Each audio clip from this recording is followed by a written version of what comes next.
ইয়েমেনে ড্রোন হামলায় ৩২ ইসরায়েলি আহত। এরপর গাজায় যুদ্ধের নতুন পরিকল্পনা উপস্থাপন করলেন ট্রাম্প।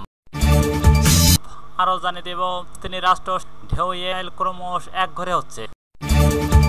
সর্বশেষ ইসরায়েলের গণহত্যামূলক যুদ্ধ থামাতে একমাত্র ট্রাম্পেই সক্ষম। তুর্কি। এতক্ষণ শুনলেন সংবাদ শিরোনাম, এবার বিস্তারিত। তার আগে অনুরোধ থাকবে আজকের এই সম্পর্কে আপনার মূল্যবান মতামত। ভিডিওটি ভালো লাগলে লাইক, কমেন্ট ও শেয়ার করে অন্যকে দেখার সুযোগ। ইয়েমেনে ড্রোন হামলায় ৩২ ইসরায়েলি আহত। ইসরায়েল অধিকৃত ফিলিস্তিনি ভূখণ্ডের স্থানীয় গণমাধ্যম জানিয়েছেন, ইয়েমেন থেকে নিক্ষিপ্ত একটি ড্রোন দক্ষিণ ইলাত বন্দরে আঘাত হানার ফলে অন্তত ৩২ জন বসতি স্থাপনকারী আহত হয়েছেন। তাদের মধ্যে ২ জনেরই অবস্থা গুরুতর। টাইমস অফ ড্রোনটি ইলাতে আঘাত হানার পরপরই সাইরেন বাজতে থাকে। সেনারা এক বিবৃতি বলা হয়, ড্রোন সতর্কতা সাইরেন বাজার পর ইলাতে বিস্ফোরণের ঘটনায় চিকিৎসাকর্মী ও নিরাপত্তা বাহিনীর ইসরায়েলের জন্য অন্য এক গণমাধ্যমগুলো জানিয়েছেন, ড্রোনটি ইলাতের একটি পর্যটক এলাকায় আঘাত হানার পর সেখানে অগ্নিকাণ্ডের ঘটনা ঘটে। একটি বিবৃতিতে দেখা গেছে, ড্রোনটি আটকাতে ইসরায়েলের আয়রন ডোম প্রতিরক্ষা ব্যবস্থা ব্যর্থ হয়েছে। প্রকাশিত আরেকটি চিত্রে দেখা গেছে, ইয়েমেনের ড্রোনটি সফলভাবে লক্ষ্যবস্তুতে আঘাত হানে। এতে অন্তত ৭ জন গুরুতরভাবে আহত হন। উত্তরে বরাদ দিয়ে টাইমস অফ অন্তত ৫ জন আহত হয়েছেন, যাদের মধ্যে ২ জন গুরুতরভাবে সাপনের আঘাত জখম হয়। চিকিৎসা জানিয়েছে, ঘটনাস্থলেই আরো কয়েকজন চিকিৎসা দেওয়া হচ্ছে। ইলাত দিন ধরে ইয়েমেনি হামলার লক্ষ্য হয়ে আসছে। টাইমস অফ ইসরায়েল আরো জানান, গত সপ্তাহেই ইয়েমেনি বাহিনীর ড্রোন ইলাতের এগিয়ে আঘাত হানে। সূত্র গাজায় যুদ্ধবিরতির নতুন পরিকল্পনা উপস্থাপন করলেন ট্রাম্প। ফিলিস্তিনের গাজা উপত্যকায় যুদ্ধবিরতির সংক্রান্ত এক পরিকল্পনা উপস্থাপন করেন মার্কিন প্রেসিডেন্ট ডোনাল্ড ট্রাম্প। এই সময় মঙ্গলবার ২৩ সেপ্টেম্বর নিউ ইয়র্কে আরব বৈঠকে পয়েন্ট সম্মিলিত এই পরিকল্পনা করা হয়েছে।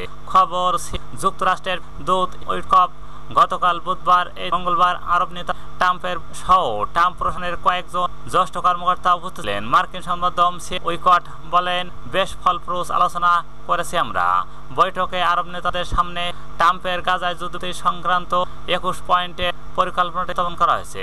আমরা মনে করি এই পরিকল্পনা বাস্তবায়ন শুরুকে গাজায় সহিংসতা বন্ধ হবে, অন্যদিকে ইসরায়েল এবং তার সমস্ত সমাধান হবে।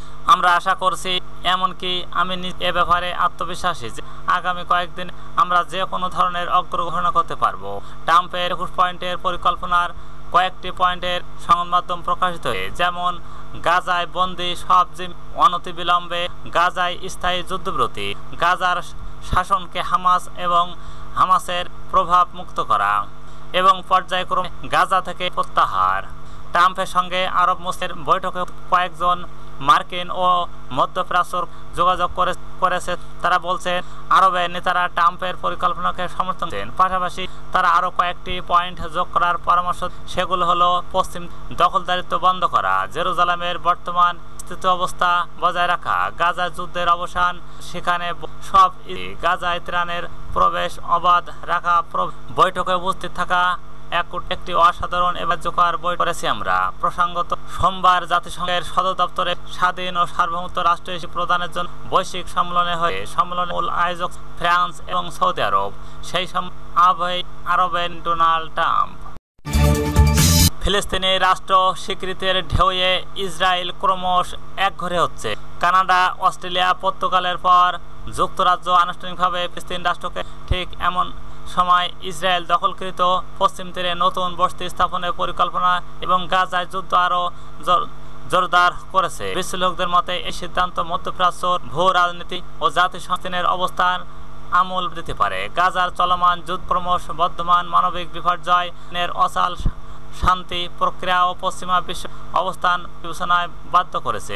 ঐতিহাসিক প্রেক্ষাপট, ফিলিস্তিন রাষ্ট্র প্রতিষ্ঠার ঘোষণা আসে ১৯৮৮ সালের ১৫ নভেম্বর। প্রথম ফাদার সময় আলজিয়াসে ইয়াসির আরাফাতের ঘোষণা দেওয়ার সঙ্গে সঙ্গে আল জাজিরা প্রথম। এরপর দ্রুত আরব বিশ্ব, আফ্রিকা, এশিয়া ও ২০১০ সালের শেষ ভাগ থেকে ২০১১ সালের দ্বিতীয় দফা ঢেউ আসে।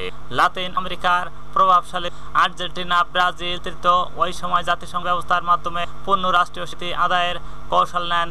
এর ফলশ্রুতিতে 2031 অক্টোবর পূর্ণ সদস্যপদ লাভ করেন। বর্তমান অবস্থা আল জাজিরার তথ্যমতে বর্তমানে জাতিসংঘের 147 যা মোট সদস্য চতুর্থাংশ, তবে এখনো জাতিসংঘে পূর্ণ সদস্যপদ নিরাপত্তা পরিষদ যুক্তরাষ্ট্রের ভেটো ক্ষমতায় বড় বাধা। তবে যুক্তরাষ্ট্র সহ পশ্চিমাদের 3 রাষ্ট্র জনমত ও রাজনৈতিক চাপ বাড়ছে। একই সঙ্গে বা দেওয়ার হুমকি।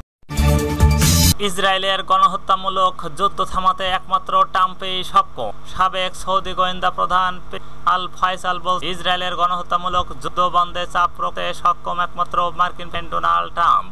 বুধবার 24 সেপ্টেম্বর আল আরাবিয়া ইংলিশের ডব্লিউ প্রোগ্রামে দেওয়া এক একান্ত সাক্ষাৎকারে তিনি বলেন, হামাসের অক্টোবরে চালানো হামলার পর গাজায় ইসরায়েলের সামরিক অভিযান পরিষ্কারভাবে গণহত্যার উদাহরণ। 3 রাষ্ট্রকে আন্তর্জাতিককে স্বাগত জানিয়ে বলেন, এই সব দেশ যেন শিখ 3 রাষ্ট্রের সার্বভৌমত্ব ও স্বাধীনতা রক্ষার কার্যকর।